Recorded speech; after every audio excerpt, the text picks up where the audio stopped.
तक हम लोगों की कोई कहा सुनी भी नहीं हुई। कभी उसने मुझे जवाब तक नहीं दिया।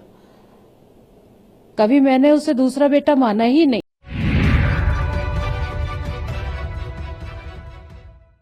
नमस्कार, इन खबर में आपका स्वागत है। समाजवादी पार्टी के संरक्षक मुलायम सिंह यादव की दूसरी पत्नी और समाजवादी पार्टी के ही प्रमुख अखिलेश यादव की सौतेली मां साधना गुप्ता का निधन हो गया।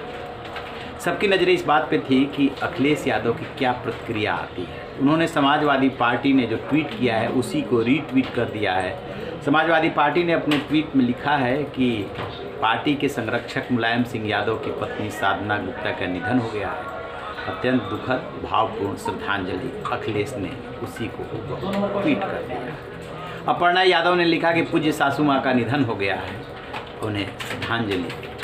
इस तरीके से उन्होंने अपनी प्रतिक्रिया दी है। किसी के भी निधन के बाद सांत्वना दी जाती है, श्रद्धांजलि दी जाती है, उसकी आत्मा की शांति के लिए प्रार्थना की जाती है। स्वाभाविक सी बात है। अखिलेश यादव के अपनी मां से कैसे संबंध थे ये सबको पता है कि बाद में वो अकेले रहने लगे थे। मुलायम सिंह यादव चाहते थे कि अखिलेश के अपनी मां साधना गुप्ता से अच्छे संबंध रहे और एक बार उन्होंने प्रधानमंत्री नरेंद्र मोदी की मां का हवाला भी दिया था कि किस तरीके से पीएम मोदी अपनी मां की इज्जत करते हैं।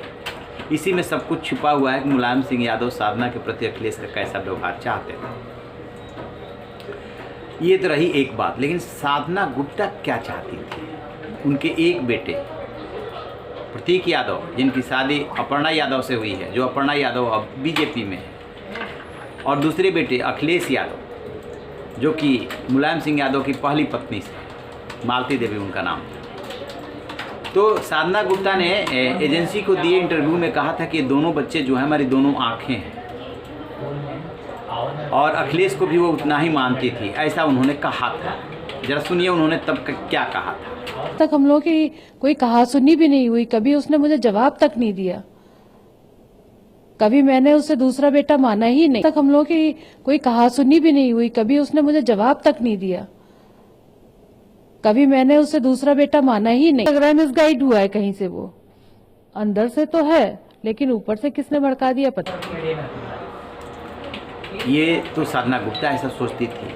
फिर प्रतीक को लेकर के पूछा गया।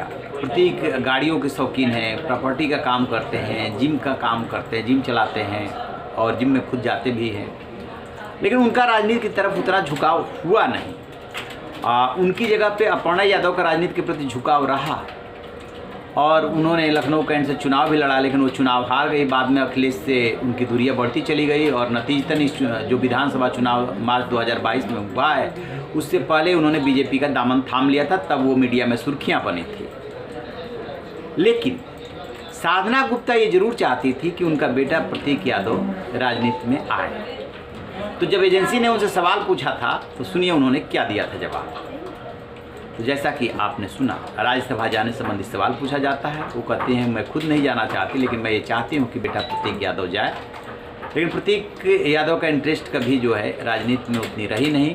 उनकी पत्नी अपर्णा यादव का राजनीति में जरूरी इंटरेस्ट है, लिहाजा वो राजनीति में आई। समाजवादी पार्टी के टिकट पर लखनऊ कैंट से चुनाव लड़ा और अब वो बीजेपी में आ गई हैं। बीजेपी ने चुनाव प्रचार में उनका इस्तेमाल किया। अब आगे क्या जिम्मेदारी देती है ये देखने वाली बात होगी।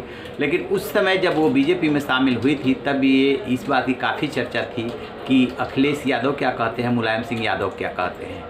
तो अखिलेश यादव ने तो कुछ इस तरीके से जवाब दिया था कि वहाँ भी जा कर के वो समाजवाद लाएंगे। मुलायम सिंह यादव का कोई बयान नहीं आया था, लेकिन अपर्णा ने मिलने के बाद उनसे, बीजेपी में शामिल होने के बाद जब उनसे वो मिली थी तब उन्होंने कहा था कि उन्होंने अपना आशीर्वाद दिया है और कहा कि जो तुम्हें अच्छा लगे वो करो। तो इस तरीके से समाजवादी पार्टी और मुलायम के कुनबे में मतलब अलग अलग गुट बन गए, अलग अलग पार्टियाँ। भाई सबसे छोटे भाई शिवपाल यादव जो है वो अपना प्रगतिशील समाजवादी पार्टी चला रहे हैं। अखिलेश से उनकी नहीं पड़ती। ये बात अलग है कि अखिलेश यादव उन्हीं के घर रह के पढ़े थे। अपर्णा यादव बीजेपी में चली गई। समाजवादी पार्टी के प्रमुख अखिलेश यादव है, जहाँ पे सिर्फ चलती अखिलेश यादव की है और किसी की नहीं चलती। तो ये अधूरी इच्छा लेकर के साधना गुप्ता चली गई कि उनका बेटा प्रतीक भी राजनीति में आए। तो आप रहिए बेखबर, देखते रहिए।